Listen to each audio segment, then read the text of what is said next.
अस्सलाम वालेकुम नाज़रीन। साफ़ी अरशद शरीफ के कत्ल की कुछ बहुत से अहम इंकशाफात जल्द मंजर आम पर आने वाले हैं। अरशद शरीफ मरहूम की वालदा ने जो सुप्रीम कोर्ट से दरख्वास्त की कि उनके कत्ल में मुलव्वस जो फौजी अफसरान हो सकते हैं, इस बारे में भी कुछ इतलात ऐसी मिली है कि पाकिस्तान तहरीक इंसाफ के चंद सीनियर रहनुमाओं ने उनसे रब्ता किया और उनको मुसलसल ये दबाव डाला जा रहा था कि वो इन अफसरान के नाम सुप्रीम कोर्ट के सामने लें ताकि उन अफसरान को और इस वक्त की मौजूदा फौजी क़यादत को दबाव में लाया जा सके। दूसरा एक अहम इंकशाफ जो चंद रोज के अंदर ही इमरान खान साहब की एक ऑडियो रिकॉर्डिंग मंजराम पर आने वाली है, जिसमें इमरान खान साहब ये हदायत दे रहे हैं अपनी पार्टी को कि चूंकि लॉन्ग मार्च के बाद पाकिस्तान तहरीक इंसाफ को खासा नुकसान हुआ है और पॉलिटिकल इस नुकसान को अब दुरुस्त करने का तरीका यह है कि अरशद शरीफ साहब के मामले को दोबारा से उठाया जाए और पूरी एक मुहिम का आगाज किया जाए, जिसके नतीजे में लॉन्ग मार्च की नाकामी और फौरी तौर पर इंतखाबात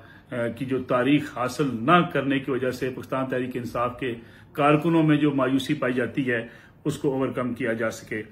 ये ऑडियो मंजराम पर आने वाली है, जिसमें इमरान खान तमाम अपने जो पार्टी के चंद सीनियर लीडर्स हैं उनको ये हदायत जारी कर रहे हैं। दूसरा एक अहम इंकशाफ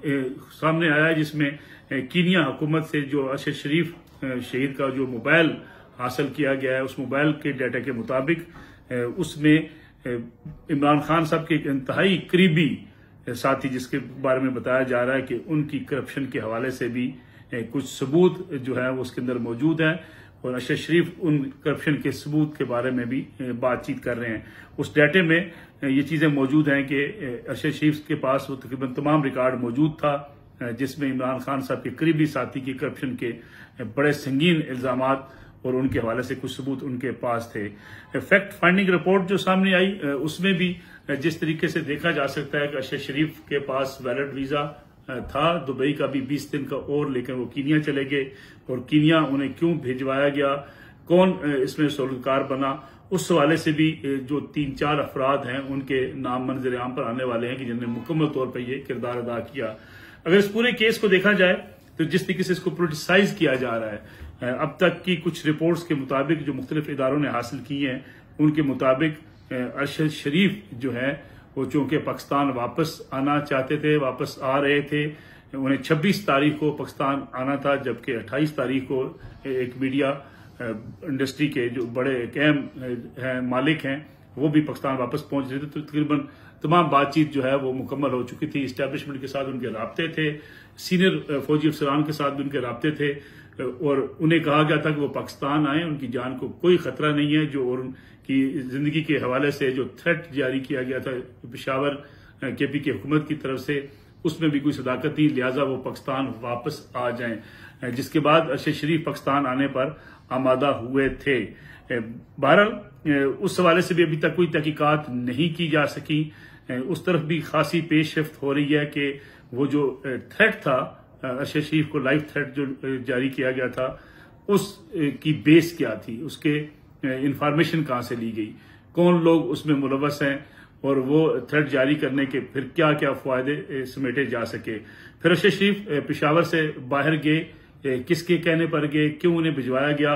और उनको क्यों ये कहा गया कि उनकी जान को खतरा है। और इमरान खान साहब ने पाकिस्तान तहरीक इंसाफ के चेयरमैन और साबिक वजीर आजम एक पूरी मुहिम का आगाज कर चुके थे कि अरशद शरीफ की जान को खतरा है और उन्हें मजबूर किया गया। मुराद सईद के हवाले से भी कहा जा रहा है कि उन्होंने उसे खासा तौर पर मजबूर किया कि वो मुल्क से बाहर चले जाएं, हालांकि उनकी जान को खतरात के हवाले से कोई ऑथेंटिक रिपोर्ट पाकिस्तान के इदारों के पास मौजूद नहीं थी। पाकिस्तान में तरीकाकार यही है हमारे यहाँ कि ऐसी रिपोर्ट्स जिसमें लाइफ थ्रेटनिंग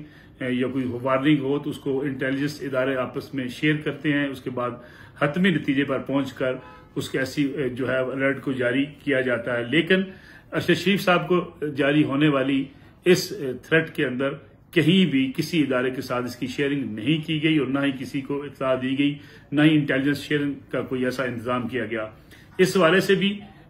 खासी तहकीकात की जरूरत है कि आखिर अरशद शरीफ को लाइफ थ्रेट का ये पूरा एक सीन बनाकर मुल्क से बाहर क्यों भिजवाया गया। और जिस तरीके से कुछ अभी तक जो इंकशाफात सामने आए हैं कि अरशद शरीफ की वालदा के साथ जो पाकिस्तान तहरीक इंसाफ और चंद मीडिया कारकुनों के जो तसलसल के साथ राब्ते हैं और उनको जो मुसलसल कहा जा रहा था कि वो सीनियर अफसरान का नाम लें और उन सीनियर अफसरान के खिलाफ FIR दर्ज करवाने की कोशिश करें, सुप्रीम कोर्ट से रजू करें, उस बारे में भी खासी चीजें जो है वो हासिल कर ली गई हैं। लेकिन इसके साथ साथ जो पॉलिटिकल एक्टिविटी पूरे मुल्क के अंदर बनाई गई और सियासी माहौल बनाया गया, उसके मुताबिक पाकिस्तान तहरीक इंसाफ ने जिस तरीके से अरशद शरीफ के इस पूरे केस को डाइवर्ट करने की कोशिश की अपने पॉलिटिकल मोटिव्स के लिए, उसकी वजह से केस के अंदर भी खासे जो है इबाहम पैदा हो चुके हैं। इत्तलात ये भी हैं कि कुछ एक ऐसी रिपोर्ट्स भी मुख्तलिफ जराए से हासिल हुई हैं जिसमें कहा जा सकता है कि कीनिया जाना अरशद शरीफ का और कीनिया जाकर ठहरना और खुरम और वकार के साथ उनकी वहां पे मौजूदगी,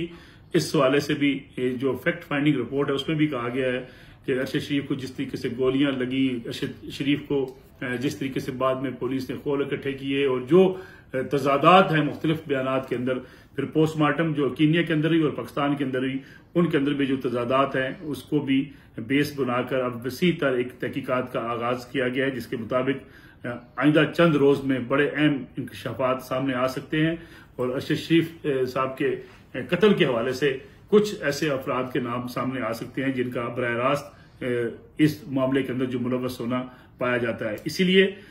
एक मीडिया हाउस के वाबस्ता लोगों के ऊपर भी इस हवाले से शुकूक व शुबहात पहले से मौजूद थे कि शायद उनकी तरफ से कोई ऐसा मामला जो है वो उसको इख्तियार किया गया जिसके नतीजे में अरशद शरीफ कीनिया में जाकर इस हादसे का शिकार हुए। इसके साथ साथ दुबई के अंदर भी कुछ ऐसी चीजें मौजूद हैं, कुछ ऐसे अफराद मौजूद हैं जिनके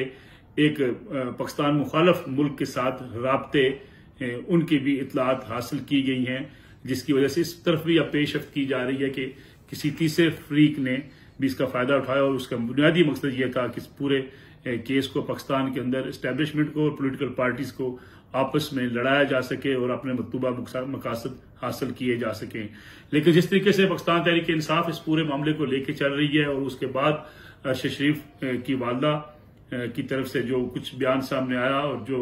उनकी तरफ से जिन अफसरान के नाम लिए जा रहे हैं, उसके बाद से एक बाकायदा प्रोपेगेंडा मुहिम शुरू की गई है और उसके लिए मुख्तलिफ रहनुमा जो है पाकिस्तान तहरीक इंसाफ के, वो अपने व्हाट्सएप ग्रुप्स के जरिए हदायत जारी कर रहे हैं कि अब इस मोमेंटम को कायम रखा जाए, इसको मुसलसल चलाया जाए और इसी मुहिम को लेकर इस्टेब्लिशमेंट को दबाव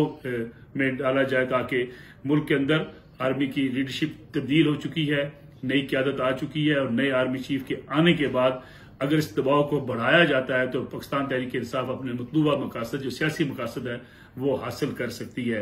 इसलिए खासी कुछ दिनों के अंदर जो है अहम पेशरफ्त इस हवाले से होने का इम्कान है और इमरान खान की मुख्तलिफ अपने रहनुमाओं के साथ जो बातचीत है इस पूरे जो है मामले के अंदर एक बड़ा अहम इंकशाफ होगी, जिसके नतीजे में ये वाजे हो जाएगा कि अरशद शरीफ मरहूम की इस जो है नागहानी जो मौत है, ये उनकी जो शहादत है, इसको भी किस तरीके से पोलिटिसाइज किया जा रहा है।